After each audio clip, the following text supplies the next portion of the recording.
Dear listeners, welcome to IT House. IT হাউসের পক্ষ থেকে আমি এম এম মুক্তাদির আপনাদের এই সব জানাচ্ছি আন্তরিকভাবে অভিনন্দন। আশা করি আমাদের এসব প্রোগ্রামে শিখি বাংলার এর ৩য় নম্বর পর্বে এই প্রোগ্রামটি বুঝতে পারছেন। এখানে আমরা বেশ কিছু ইন্টিজার, ইন্ট টাইপ ভেরিয়েবল আর ডাবল টাইপ ভেরিয়েবল সম্পর্কে কিছু আলোচনা করা হয়েছে। আসুন এটার ইন্ট টাইপ ভেরিয়েবল আর ডাবল টাইপ ভেরিয়েবল সম্পর্কে বোঝার জন্য আরেকটা প্রোগ্রাম দেখে আসি। তো এখানে আমরা দুইটা ভেরিয়েবল ধরে নেব, সেটা হচ্ছে ইন্ট টাইপ ভেরিয়েবলকে ইন্ট টাইপ ভেরিয়েবল ধরে নিলাম আর ডাবল টাইপ ভেরিয়েবল ধরে নেব। ডাবল টাইপ ভেরিয়েবল ধরে নেব এক্স, যে কোনো একটা ধরে নিলেই। এখন এক্স এর যেহেতু ডাবল টাইপ ভেরিয়েবল, এক্স এর মানটা আমরা ধরে নেব হচ্ছে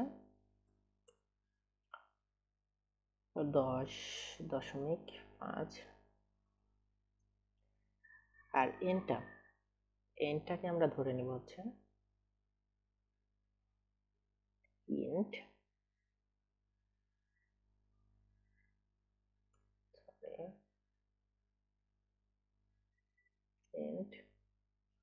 x,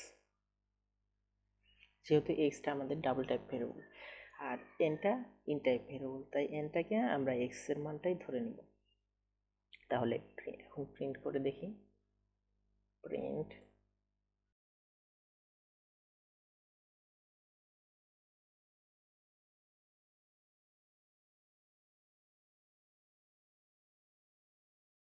print value n is %d/n।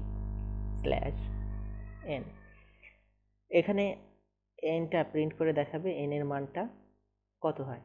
আর এখানে যেটা দেখছেন এটা ভাগ নাই /n, এটা অবশ্য এটা দিয়ে আমরা বোঝাবো নতুন লাইন তৈরি করতে, মানে নিউ একটা লাইনের জন্য আমরা এই ব্যবহার করি। অনুরূপভাবে প্রিন্ট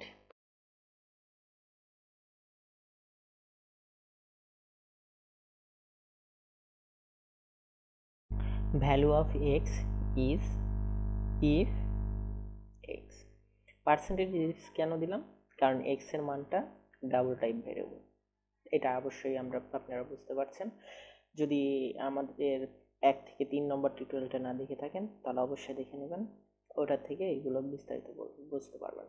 তাহলে প্রোগ্রামটা রান করে দেখি। প্রথমে বিল্ড, রান। দেখুন ভ্যালু অফ n ইজ 10, কিন্তু এখানে আমাদের ধরা হয়েছিল কত? 10.5, কিন্তু 10টা, কিন্তু ভ্যালু অফ x ইজ 10.5। পরেরটাই কিন্তু ঠিক আছে, কিন্তু এরটাই ঠিক নেই। তার মানে ইন্টিজারের ক্ষেত্রে শুধুমাত্র পূর্ণ সংখ্যাটাই আসবে, আর ডাবল টাইপের জন্য যেটা থাকে রিয়েল নাম্বারগুলো আসবে। ঠিক আছে, এটা আরেকটু ভাবে দেখা যায়। আমরা যদি এটাকে ইন্ট বাদ দিয়ে দিতাম, তারপরে কি হতো দেখা যাক। তারপরেও সেম রেজাল্ট। এটা কেন? এটার কারণ হচ্ছে এনটা তো আমরা ইন্টিজার ধরেই নিয়েছি। ইন্টিজার যদি ধরেই নিয়ে থাকি তাহলে এখানে ইন্ট না লিখলেও হবে, কারণ এটা ইন্টিজার টাইপ ভ্যালুই গ্রহণ করবে, রিয়েল নাম্বারটা গ্রহণ করবে না। ঠিক আছে, বুঝতে পারছেন আশা করছি। আর এই যে এখানে আমরা এন এরটার কাজটা একটু বুঝে দেওয়ার জন্য এনটা এখান থেকে বাদ দিয়ে দিলাম, দিয়ে রান করলে দেখেন কি আসে।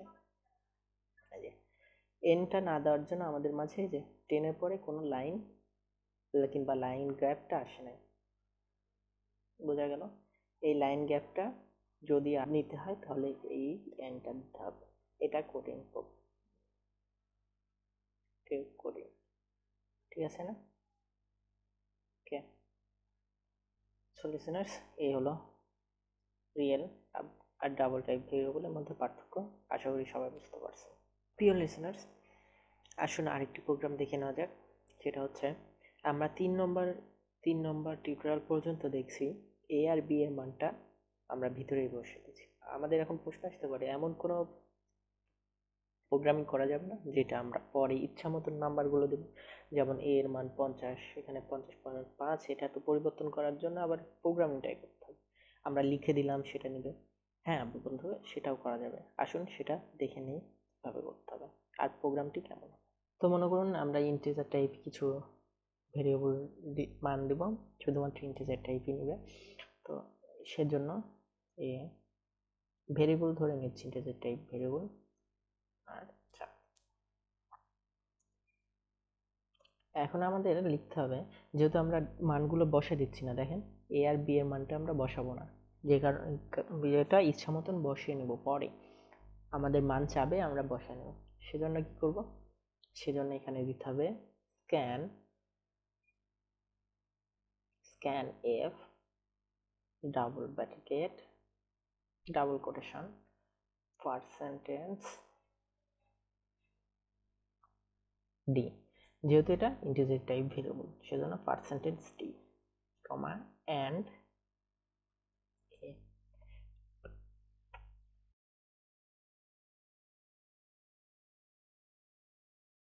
Scan A percentage D and B.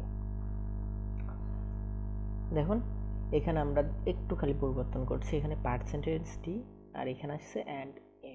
এই পার্সেন্টেজ ডি হচ্ছে আমরা কি টাইপ ভেরিয়েবল নিচ্ছি সেটা হচ্ছে নির্ণয় করবে, সেটা হচ্ছে ইন্টিজার টাইপ সেজন্য। আর অ্যান্ড ডি অ্যান্ড এ, এটার কারণ হচ্ছে আমরা তো নিচ্ছি কিসে ধরে নেব ভেরিয়েবলটা, মানে এই মানটা আমরা একটা ভেরিয়েবলে ধরে নেব, কিসে ধরে নিব সেজন্য অ্যান্ড, আর সেটা ভেরিয়েবলটা হচ্ছে এ, মানে আমরা এই ডি এর জায়গায় যে মানটা আমরা দিব সেটা হচ্ছে আমাদের ধরে নেবে এ ভেরিয়েবলে, সেজন্য এ। অনুরূপভাবে আবারও মান দেব, সেটাকে আমরা বি ভেরিয়েবলে ধরে নিবে, সেজন্যই আমরা এটা প্রোগ্রামিংটা করলাম।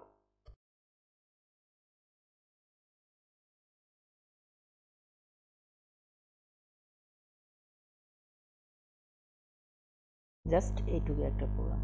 এখন আমরা বিল্ড করে দেখি কোনো ইরর অথবা ওয়ার্নিং আছে কিনা, নেই। রান করি,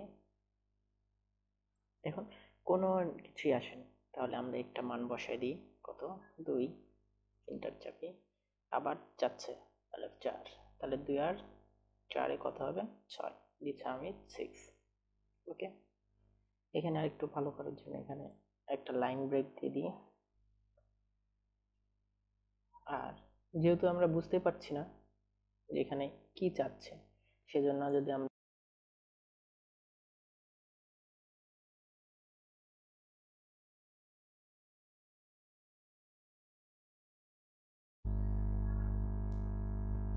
enter the value of a R enter the value of b, আমরা যদি এটা লিখে দিই তাহলে অবশ্যই একটু ভালো হয়। আর এখানে একটা লাইন ব্রেক দিই।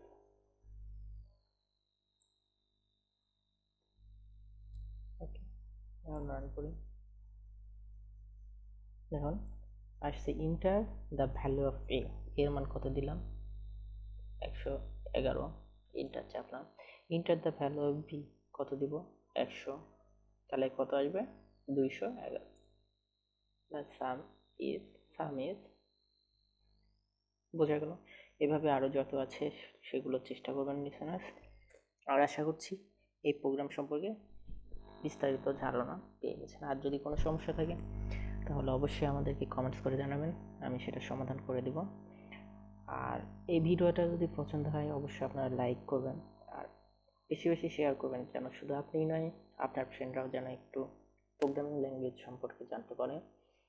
আর আমাদের সাথে অবশ্যই থাকার জন্য, আমাদেরকে সাপোর্ট করার জন্য মেনলি অবশ্যই আমাদের চ্যানেলটা সাবস্ক্রাইব করবেন আর পাশে থাকা বেল আইকনটি ক্লিক করে দেবেন, যেন আমাদের সর্বশেষ আপডেট ভিডিও সরাসরি আপনাদের কাছে নোটিফিকেশন আকারে চলে যেতে পারে। ধন্যবাদ, ভালো থাকবেন।